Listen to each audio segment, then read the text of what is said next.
Good morning all. ఈరోజు ఈనాడు పేపర్లోని news analysis ఒకసారి మనం చూసినట్టయితే, ఇంధన స్విచ్ల వైఫల్యంతోనే ఘోరం, సెకను వ్యవధిలో 2 ఇంజన్లకు ఆగిపోయిన సరఫరా. సో నెల రోజుల క్రితం అహ్మదాబాద్ లో ఎయిర్ ఇండియా 171 విమాన ప్రమాదం అనేది ఎంతో మంది ప్రయాణికుల మృతి చెందారు. సో ఆ నివేదిక అంటే ఆ విమానం ఎలా కూలిపోయింది, అసలు ఏం ప్రాబ్లం అయిందని చెప్పి ఒక ఇన్వెస్టిగేషన్ ను సివిల్ ఏవియేషన్ వేయడం జరిగింది. సో ప్రజెంట్ గా ఇప్పుడు air craft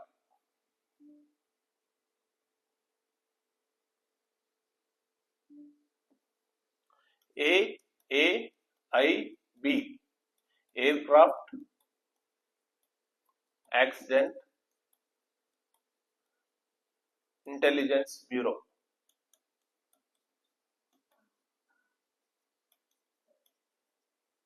so air craft accident intelligence bureau ఈ సంస్థ అంటే ప్రజెంట్ గా దీన్ని దర్యాప్తు చేస్తున్న ఈ air craft accident intelligence bureau 15 పేజీల రిపోర్టును వెల్లడించింది అనమాట. సెకండ్ టు సెకండ్ ఏమైంది, అసలు ప్రమాదం ఎలా జరిగింది, దీంట్లో ఏమన్నా కుట్రకోణం ఉందా, అసలు ఏం జరిగిందనే మొత్తం నివేదికను 15 పేజీల రిపోర్టును ప్రిలిమినరీ రిపోర్ట్ అంటారు. ఇది ప్రాథమిక దర్యాప్తు మాత్రమే, పూర్తి రిపోర్ట్ కాదు. సో ప్రాథమిక దర్యాప్తును మాత్రం రిలీజ్ చేయడం జరిగింది. సో అందులో ఉన్న ముఖ్య అంశాలను మనం ఒకసారి చూసినట్టయితే, మేజర్ గా ఇంధన స్విచ్లు ఏదైతే 2 ఇంధన స్విచ్లు ఉన్నాయో అవి టేక్ ఆఫ్ పొజిషన్ లో ఉన్నాయి. సో ఇది ఒక పెద్ద కన్ఫ్యూజన్ కూడా ఉంది. సో వాళ్ళు అంటే కాక్పిట్ లో రికార్డ్ అయిన వాయిస్ ల ప్రకారం వాళ్ళు ఏం మాట్లాడుకున్నారంటే, లాస్ట్ వర్డ్స్ ఇది ఇందులో రిపోర్ట్ లో కూడా ఉంది, ఇంధన స్విచ్లు ఎందుకు ఆఫ్ చేసి అని చెప్పి ఒక పైలట్ అడుగుతాడు. అతను ఏమంటాడంటే నేను ఆఫ్ చేయలేదని ఇంకో పైలట్ అడుగుతాడు. సో ఈ 2 మాటలు మాత్రమే ప్రజెంట్ గా ఈ రిపోర్ట్ లో ఉండడం జరిగింది. సో మిగతా వర్డ్స్ కూడా ఈ నివేదికలో మాత్రం వెల్లడించలేదు. సో ఇందులో మనకు అబ్జర్వ్ చేయాల్సిన పాయింట్ ఏంటంటే, వాళ్ళిద్దరికి కోఆర్డినేషన్ లేదు.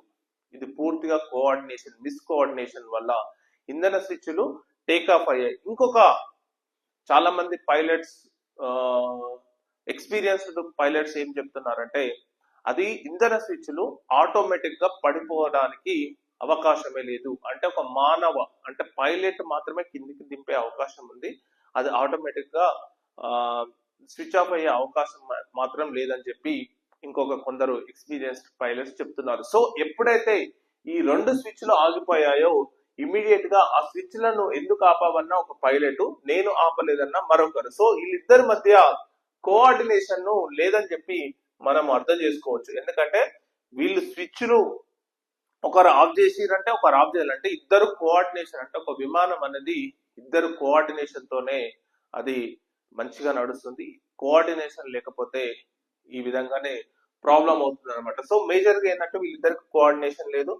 సెకండ్ ఏంటంటే, ఎప్పుడైతే ఈ 2 స్విచ్లు ఆగిపోయాయో ఇమ్మీడియట్ గా స్విచ్ ఆన్ చేయడానికి ప్రయత్నం చేయడం జరిగింది. అంటే ఏదైతే ఇంధన స్విచ్లు టేక్ ఆఫ్ అయ్యాయో మళ్ళీ దాన్ని పునరుద్ధరించాలని ఆ పైలట్ ప్రయత్నించడం జరిగింది. సో విత్ ఇన్ సెకండ్లలోనే ఒక ఇంజన్ స్టార్ట్ కావడం జరిగింది. రెండవ ఇంజన్ మాత్రం దాన్ని అందుకోలేకపోయింది. అంటే రెండవ ఇంజన్ మాత్రం స్టార్ట్ కాలేకపోయింది. సో ఏ ఆల్టిట్యూడ్ లో విమానం ఎగురుతుందో దాదాపు 330 కిలోమీటర్ల వేగంతో అది పైకి వెళ్ళడం జరిగింది. సో అంత వేగాన్ని మళ్ళీ ఎప్పుడైతే 2 స్విచ్లు ఆగిపోయాయో దాన్ని పుంజుకోలేకపోయాయి అని చెప్పి ఈ రిపోర్ట్ లో వెల్లడించడం జరిగింది అనమాట. సో ఆ 2 ఇంజన్లలో ఒక ఇంజన్ రిపేర్, అంటే ఒక ఇంజన్ స్టార్ట్ అయినా ఇంకో ఇంజన్ స్టార్ట్ కాకపోవడం వల్ల దాని ఆల్టిట్యూడ్ ని అది అందుకోలేక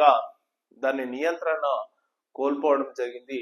ఆ కోల్పోవడం వల్లనే ఆ ప్రమాదం జరిగిపోయి దాదాపు 240 మంది ప్రయాణికులు చనిపోవడం జరిగింది అనమాట. సో ఇక్కడ మనం మేజర్ గా ఇది ఒక లూప్ హోల్ గా మనము అర్థం చేసుకోవచ్చు. సో ఇంకా దీని దర్యాప్తు అనేది ఇంకా పూర్తి కాలేదు. సో ఇదే తుది నివేదిక వచ్చేదాకా మనం వేచి చూడాలని చెప్పి రామ్మోహన్ నాయుడు, అంటే civil aviation minister Rammohan Naidu చెప్పడం జరిగింది. సో ఎనీవే, కానీ ఇది మాత్రం పూర్తిగా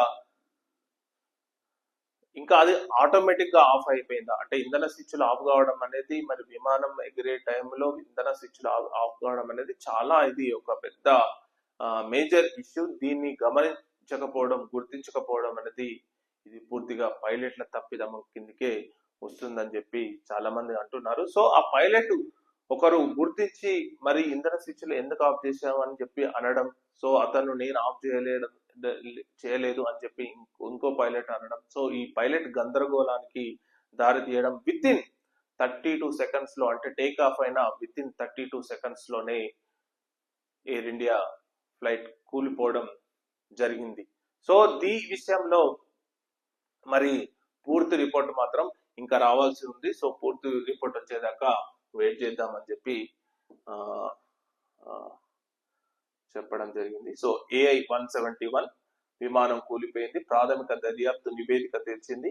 సో ఇక్కడ ఏంటంటే అందరు ఏమనుకున్నారంటే పక్షి ఢీ కొట్టిందా లేకపోతే కుట్ర కోణం ఉందా, సో ఇట్లాంటి చాలా మంది చాలా విధాలుగా అంటుంటారు. కానీ ఫైనల్ గా మాత్రం ఎయిర్పోర్ట్ యాక్సిడెంట్ ఇంటెలిజెన్స్ బ్యూరో మాత్రం ఇందులో కుట్ర కోణం లేదు, ఏ పక్షి కూడా ఢీకొనలేదు, వాతావరణం కూడా చాలా బాగుంది, ఎలాంటి అవరోధాలు లేని వాతావరణం ఉంది. సో ఎటువంటి పరిస్థితుల్లో లేవన్నమాట, అసాధారణ పరిస్థితులు ప్రెసెంట్ గా ఈ విమానానికి లేవు. సో సాధారణ పరిస్థితులు మాత్రమే ఉన్నాయి. సో అయినా కానీ ఈ ఏదైతే ఇంధన స్విచ్లు ఆగిపోవడం అనేది ఒక మరి అది ఎలా ఆగిపోయింది, మరి వీళ్ళు గుర్తించలేకుండా దాన్ని రీస్టార్ట్ చేసిన అందుకోలేకపోవడం. సో ఇమీడియట్ గా ఏటీసీకి వాళ్ళు ఇన్ఫార్మ్ చేయడం జరిగింది, మేడే కాల్ ఇవ్వడం జరిగింది. మేడే కాల్ ఇచ్చి ఏటీసీకి ఇన్ఫార్మ్ చేసినాం. వాళ్ళు ఏదైతే ఏటీసీ వాళ్ళు రిటర్న్ గా పైలట్ కు రెస్పాన్స్ అవుతున్న టైంలోనే పైలట్ రెస్పాన్స్ కాకపోలేదు, అంటే అప్పటికే ఆ విమానం కూలిపోవడం జరిగింది అనమాట. సో అల్టిమేట్ గా ఇది ఒక ప్రిలిమినరీ రిపోర్టు. సో మేజర్ గా ఈ ప్రిలిమినరీ రిపోర్ట్ లో మాత్రం దీన్ని గుర్తించడం జరిగిందనమాట. సో ఇది నెక్స్ట్, విదేశీ విద్య నైపుణ్యానికి ప్రామాణికం కాదు, దేశంలో పీజీ విద్య పరిశోధనల్లో నాణ్యత పెంపొందించాలి, న్యాయవాద వృత్తిలో కఠిన సవాళ్లు, నల్సార్ స్నాతకోత్సవంలో CJI justice B R Gavai.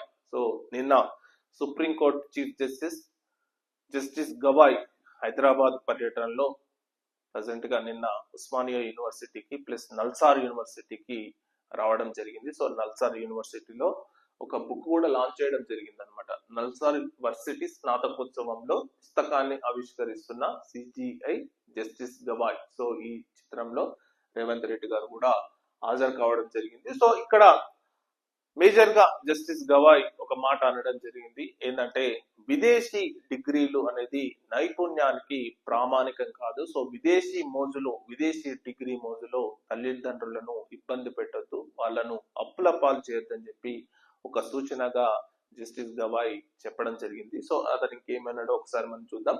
So విదేశీ విద్య నైపుణ్యానికి ప్రామాణికం కాదని, బ్రాండ్ పేరుతో ఒత్తిళ్లతోనూ అక్కడికి వెళ్ళరాదని, ఒక లక్ష్యాన్ని నిర్దేశించుకొని వెళ్ళాలని చెప్పి సుప్రీంకోర్టు ప్రధాన న్యాయమూర్తి జస్టిస్ బిఆర్ గవాయ్ అనడం జరిగింది. మన దేశంలో పీజీ విద్యాభ్యాసం పరిశోధన అవకాశాలపై నమ్మకం లేకపోవడం వల్ల పలువురు విదేశాలకు వెళ్తున్నారని చెప్పి వ్యాఖ్యానించారు. సో దేశ న్యాయ వ్యవస్థ ప్రయోజనాల పరిరక్షణకు అత్యుత్తమ న్యాయవాదులను తీర్చిదిద్దేందుకు పీజీ విద్య పరిశోధనలో ఎక్కువ పెట్టుబడి పెట్టాల్సిన అవసరం ఉంటుందని జస్టిస్ గవాయ్ అనడం జరిగింది. సో ఏదైతే ఇప్పుడు ప్రెసెంట్ గా విదేశీ విద్య అనే మోస్ అనేది అది ఒక నైపుణ్యానికి ప్రామాణికం కాదు. సో దానికోసం అని చెప్పి ఎక్కువగా వెంపర్లాడొద్దని చెప్పి అనడం జరిగింది అనమాట.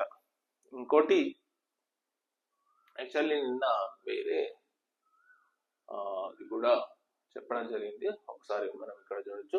సామాజిక ఆర్థిక సమానత్వాలకు అంబేద్కర్ పెద్దపీట, ఒక దేశం ఒక రాజ్యాంగం ఉండాలని విశ్వసించారు సుప్రీంకోర్టు ప్రధాన న్యాయమూర్తి జస్టిస్ బిఆర్ గవాయ్. సో నిన్న ఉస్మానియా యూనివర్సిటీలో ఒక దానిపై రాజ్యాంగ ఉమ్, రాజ్యాంగం రూపొందించే వాటిలో అంబేద్కర్ పాత్ర అని చెప్పి ఒక చర్చ దానిపై ప్రసంగించడం జరిగింది. సో ఆ ప్రసంగంలో డాక్టర్ బిఆర్ అంబేద్కర్ ఒకే రాజ్యాంగం ఒకే దేశం, ఒకే దేశం ఒకే రాజ్యాంగం ఉండాలని చెప్పి విశ్వసించారని చెప్పి జస్టిస్ బిఆర్ గవాయ్ అనడం జరిగింది. సో రాజ్యాంగంలో అంటే అతను డాక్టర్ బిఆర్ అంబేద్కర్ ఎప్పుడైతే రాజ్యాంగం రచిస్తున్నాడో సో అతను ఎలాంటి ఒత్తిళ్లకు లోను కాకుండా దేశాన్ని సమైక్యంగా ఉంచాలనే ఒక ముందు చూపుతోనే ఈ రాజ్యాంగాన్ని రచించడం జరిగిందని చెప్పి జస్టిస్ బిఆర్ గవాయ్ అనడం జరిగింది. సో అందుకోసమే ఎన్నో అవాంతరాలు ఎదురైన ఈ 50 ఏళ్లలో అంటే 1947 తర్వాత వస్తున్న ఈ క్రమంలో దేశం ఎన్నో పరిస్థితులను ఎదుర్కొంది, ఎన్నో ఆటుపోట్లను ఎదుర్కొంది. అటువంటి ఆటుపోట్లు కూడా ఎన్నో అసాధారణ పరిస్థితుల్లో కూడా దేశం అనేది సమైక్యంగా ఉండగలిగిందంటే కేవలం ఆ రాజ్యాంగం వల్లనే అని చెప్పి జస్టిస్ బిఆర్ గవాయ్ నిన్న అనడం జరిగింది అనమాట. సో ఇంకా ఒకసారి చూద్దాం. ఒకే దేశం ఒకే రాజ్యాంగం ఉండాలని డాక్టర్ బిఆర్ అంబేద్కర్ బలంగా విశ్వసించారు. దృఢమైన రాజ్యాంగం ఉంటే దేశం అంతా ఒక్కటిగా ఉంటుందని, బలంగా నిలబడుతుందని చెప్పి భావించారు. 75 ఏళ్లు దాటినా ఆయన మాటలు పొల్లు పోలేదు. బయట నుంచి ఎన్ని ఇబ్బందులు వచ్చినా, అంతర్గతంగా సమస్యలు చుట్టుముట్టినా బలంగా నిలబడ్డం, యుద్ధాలు శాంతిలో ఐక్యమత్యంగా ఉన్నాం. దేశ ప్రగతిలో రాజ్యాంగం పోషించిన పాత్ర అమూల్యమైనదని చెప్పి సుప్రీంకోర్టు చీఫ్ జస్టిస్ గవాయ్ అనడం జరిగింది. ఇక్కడ మనం గమనించాల్సిన విషయం ఏంటంటే ఈ మధ్య అంటే జస్టిస్ గవాయ్ చెప్తున్నది ఏంటంటే దేశంలో ఎవరు ఎక్కువ, సో సుప్రీంకోర్టా పార్లమెంటా, సో ఇట్లాంటి వాదనలకు తెరదించుతూ ఈ దేశంలో భారతదేశంలో రాజ్యాంగమే అత్యుత్తమమైనది, రాజ్యాంగానికి మించినది ఇంకొకటి లేదని చెప్పి స్పష్టం చేయడం జరిగింది. ఎందుకంటే రాజ్యాంగం ప్రకారమే ప్రధానమంత్రి అయినా, పార్లమెంట్ అయినా, సుప్రీంకోర్టు అయినా ఇది రాజ్యాంగం, దేశ రాజ్యాంగం ప్రకారమే మనము అమలు కావాల్సిన ఉంటుంది, అమలు చేయాల్సిన అవన్నీ కూడా రాజ్యాంగంలో పొందుపరిచిన విధంగానే ఉండడం కాబట్టి ఈ దేశానికి అత్యుత్తమమైనది మొట్టమొదటిది రాజ్యాంగం అని చెప్పి సో చీఫ్ జస్టిస్ గవాయ్ అనడం జరిగింది అనమాట. సో ఇది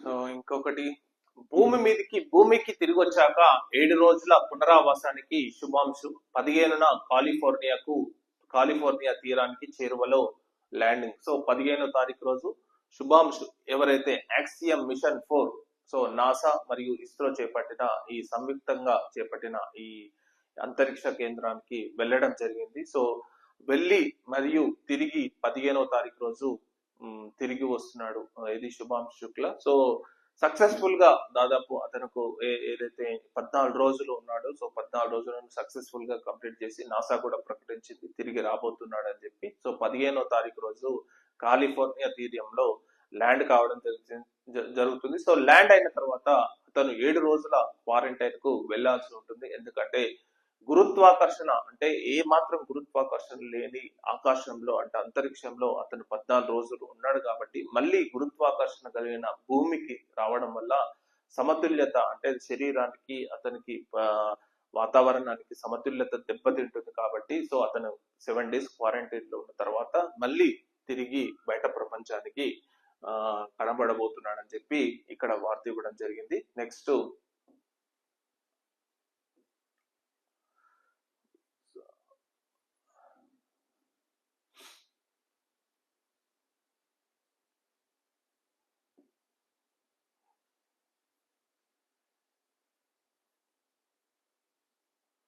ఇంకా స్పోర్ట్స్ విషయానికి వస్తే ప్రముఖ ప్రఖ్యాతిగాంచిన వింబుల్డన్ ఉమెన్ 2025 ని పోలాండ్ దేశానికి చెందిన సైట్విక్ గెలుచుకోవడం జరిగింది. రైట్. సో ఇది ఇటువైపు తొలి వింబుల్డన్ ట్రోఫీ సైట్విక్ సొంతం, ఫైనల్లో చిత్తుగా ఓడిన ఎనిసేమోవా. సో వింబుల్డన్ ట్రోఫీ సైట్విక్ ప్రపంచ ప్రఖ్యాతిగాంచిన టెన్నిస్ దాంట్లో వింబుల్డన్ అనేది ఒక ప్రత్యేకమైన స్థానం. సో ఈ ఈ ఛాంపియన్ ట్రోఫీని మహిళలకు సంబంధించి పోలాండ్ స్టార్ సైట్విక్ గెలుచుకోవడం జరిగింది. ఆమెకి ఇది 6వ గ్రాండ్ టైటిల్ అన్నమాట. ఇదివరకు దాదాపు 4 French open grand titles win కావడం జరిగింది. తర్వాత ఒక యుఎస్ఏ అంటే American USA tennis grand ship కూడా యుఎస్ఏ ఓపెన్ కూడా గెలుచుకోవడం జరిగింది. ఇప్పుడు వింబుల్డన్ కూడా విన్ కావడం జరిగింది అన్నమాట. సో ఇప్పుడు ఈ రోజు పురుషుల వింబుల్డన్ ట్రోఫీ జెనిక్ సిన్నర్ మరియు అల్కారాజ్ మధ్యలో పోటీ ఈ రోజు ఉండబోతుంది. సో మేజర్ గా స్పానిష్ స్టార్ అయిన అల్కారాజ్ చాలా మంచి ఫామ్ లో ఉన్నాడు. వీళ్ళిద్దరూ రీసెంట్ గా ఫ్రెంచ్ ఓపెన్ లో కూడా ఫైనల్లో ఆడడం జరిగింది. సో ఆ ఫైనల్లో మాత్రం అల్కారాజ్ విన్ కావడం జరిగింది. సో ఈ రోజు జరిగే మ్యాచ్ లో ఎవరు విన్ అవుతారో మనం వేచి చూడాల్సి ఉంటుంది. సో ఇప్పుడు మాత్రం ఉమెన్స్ లో మాత్రం పోలాండ్ స్టార్ సైట్విక్ గెలుచుకొని చరిత్ర సృష్టించడం జరిగింది. ఈ ట్రోఫీ ప్రైజ్ ఎంత వాల్యూ అంటే 34 కోట్లు. సో అక్షరాల 34 కోట్ల ప్రైజ్ మనీ వింబుల్డన్ కు ఉందన్నమాట. సో ఇదండి మేజర్ గా news analysis. So thank you very much.